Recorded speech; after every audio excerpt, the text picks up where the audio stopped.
I'll admit it. As a conservative who values freedom, I should have known better than to move into a gated, deed-restricted community run by a homeowners association. But the curb appeal draws you in, right? Then you move in and you quickly meet the invisible board that dictates exactly what color you are allowed to paint your own house, and specifically what style of mailbox you're permitted to have. The restrictions on your own property get incredibly precise. In my case, they even severely limited the use of my own driveway. Honestly, I started feeling lucky that I was allowed to use the driveway just to pull into my garage. Once you sign the deed, your yard and walls effectively stop being yours. Decisions are handed to a central committee managing collective appearance. This structure replaces individual property rights with a system where the neighborhood board owns the final say on everything. Now, look around at the people being elected as mayors across our large cities. These political leaders operate using the exact same playbook as that neighborhood HOA board, just applied to millions of people at the municipal level.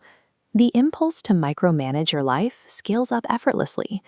The group that wants to dictate your driveway usage is the exact same type of group that wants to dictate citywide lifestyle choices, zoning laws, and business regulations.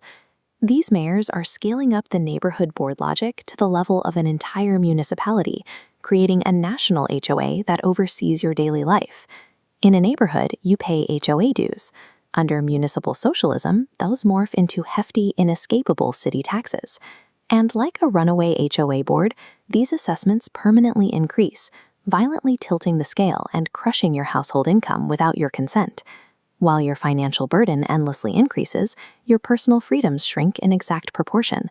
Signing on to the system means entering a perpetual one-sided contract. You will pay progressively more of your hard-earned money over time for progressively less autonomy and control over your own daily life. A literal gated community has fences to protect the amenities residents pay for. This new system keeps the aggressive fee collection, but dissolves the protective boundaries. Non-paying outsiders then flood in, consuming our local and national amenities for free. Then comes the ultimate insult.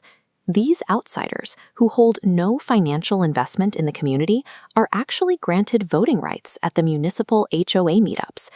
They get to vote on how your money is spent, while your right as a resident to voice any disagreement is actively denied and suppressed. This political system demands the severe financial obligations of a private gated community while actively tearing down the very gates built to protect your investment. Take a look at this contract. This is the exhaustingly regulated reality under a national HOA. You are pitched the promise of community, but you are forced to live under the fine print of endless fees and strict compliance rules. You lose all exclusivity. There is zero protection for the massive financial investment you made to live there in the first place. You find yourself trapped in a system that demands everything from your wallet and your patience, but guarantees absolutely nothing in return. By the time the regulations are finished, the independent property owner has been replaced by a tenant who pays for the privilege of being told what to do. So I have a suggestion. Give a strict, gated HOA community a try before you ever cast a vote for a socialist to be your next mayor. Experiencing that localized micromanagement firsthand is the only way to truly understand the heavy burden it places on your daily life. The difficulty is that these deed-restricted neighborhoods don't offer a trial period. You can't test it out because HOAs don't allow Airbnbs. To find out what the rules are really like, you have to buy the house first. Do not buy into urban socialism without reading the fine print, because once the ink is dry and the contract is signed, there is no return policy.